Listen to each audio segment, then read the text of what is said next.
Welcome. In front of me is a TECNO Pova 6 Pro, and today I'll show you how you can hard reset this device through settings.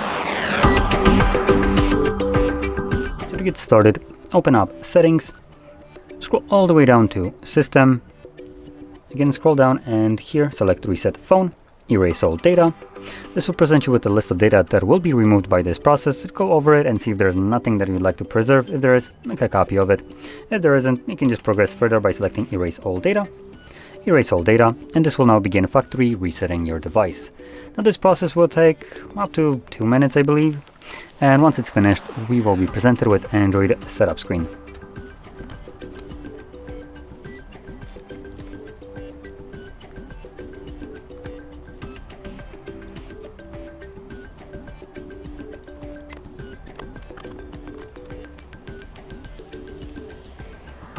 And as you can see, the process is now finished and you can set up your device however you like.